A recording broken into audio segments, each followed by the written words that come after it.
Hello' বন্ধু বান্ধৱীসকল, মোৰ YouTube চেনেলটোলৈ আপোনালোকক পুনৰ এবাৰ স্বাগতম জনাইছোঁ। আজি মই লৈ আহিছোঁ লোকেল কুকুৰাৰ এটা সুন্দৰ ৰেচিপি। তেনেহ'লে আহকচোন ভিডিঅ'টো আৰম্ভ কৰোঁ। আমি প্ৰথমতে মছলাখিনি ৰেডি কৰি লওঁ। আমি এটা বাতি লৈছোঁ। বাতিটোত আমি ধনিয়া, জিৰা আৰু গোলমৰিচৰ গুড়ি 1 চামুচ ল'লোঁ।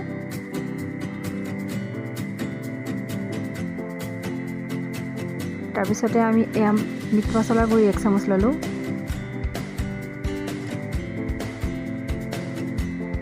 এয়া ৰেড চিলি পাউডাৰ অকণমান ল'লোঁ। এয়া জিৰা পাউডাৰ অলপ ল'লোঁ। এয়া পিচি লোৱা নহৰু 1 চামুচ লৈছোঁ।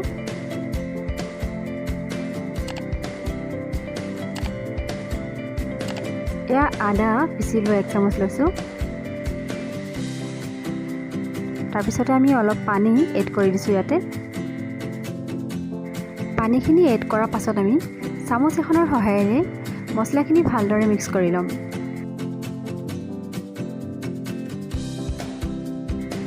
আমি এতিয়া কেৰাহীখন পাতি মিঠাতেল 100 গ্ৰামমান জোখৰ দি গৰম হ'বলৈ দিছোঁ।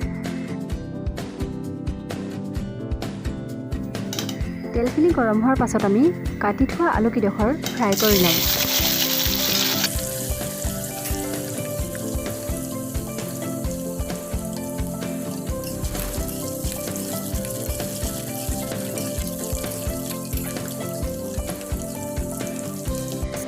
এতিয়া আমি আলুখিনি জোখত অকণমান নিমখ দি দিছোঁ।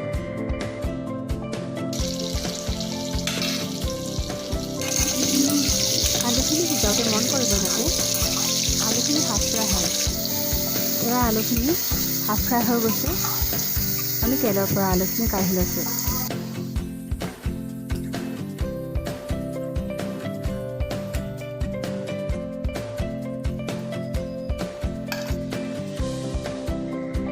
আলুখিনি ফ্ৰাই হোৱাৰ পাছত আমি তেলত এটা গোটা নহৰু দি দিছোঁ। নহৰু দিয়াৰ পাছত আমি কাটি থোৱা পিঁয়াজকেইটা ইয়াতে এড কৰি দিছোঁ।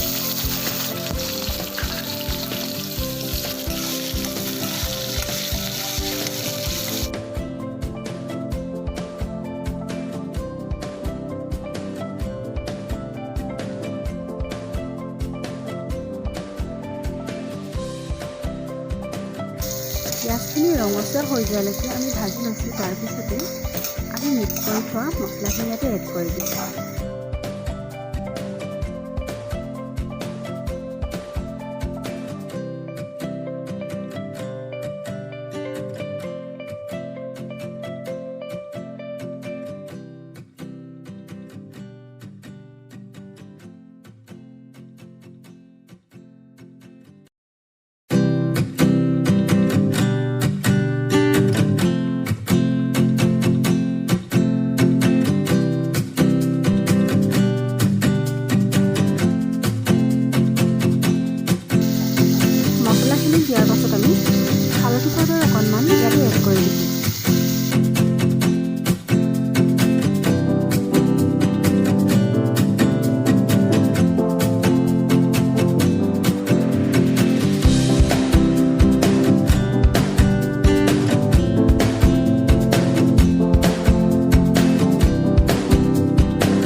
ঢাকনখন মাৰি 5 মিনিটৰ কাৰণে আকৌ সিজিবলৈ দিছোঁ।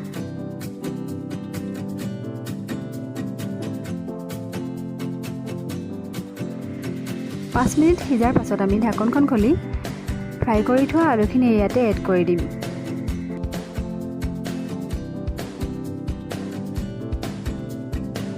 আলুখিনি দি লোৱাৰ পাছত আমি এনেকৈ 2 মিনিটমান ভাজি ল'ম।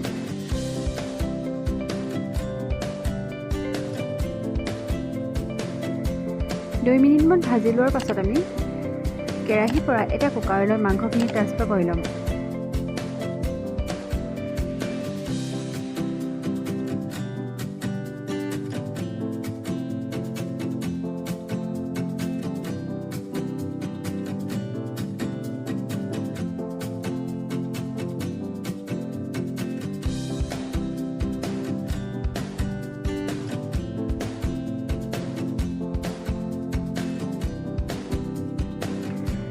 আমি এতিয়া ইয়াতে কালাৰৰ কাৰণে কাশ্মীৰ পাউডাৰ অকণমান এড কৰি দিছোঁ।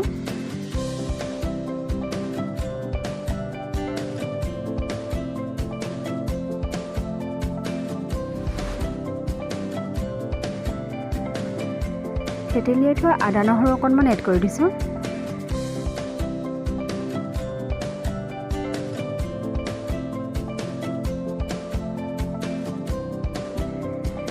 আৰু লগতে গোন্ধৰ কাৰণে মান ধনিয়া পাত 2 খিলামান এড কৰি দিছোঁ।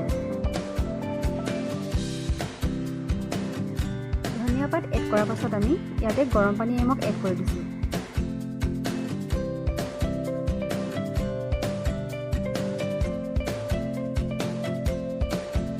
আমি এতিয়া পানী পৰিমাণত নিমখ অকণমান এড কৰি দিছোঁ। তাৰপিছতে জলকীয়া দুটা এড কৰি দিছোঁ।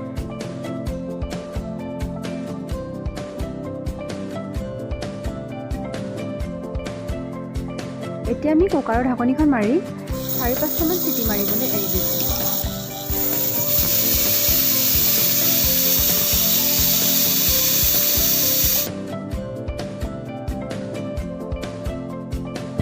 আমাৰ চিটি মাৰা হৈ গৈছে।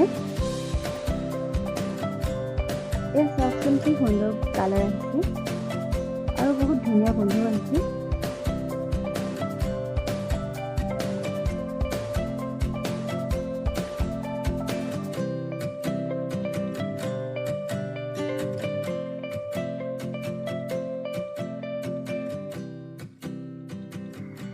এয়া আমাৰ লোকেল চিকেন ৰেডি হৈ গৈছে। ভিডিঅ'টো চাই কেনে পালে লাইক কমেণ্ট আৰু শ্বেয়াৰ কৰিবলৈ নাপাহৰিব আৰু লগতে মোৰ চেনেলটো ছাবস্ক্ৰাইব কৰিবলৈ নাপাহৰিব। তেন্তে আজিলৈ বাই বাই।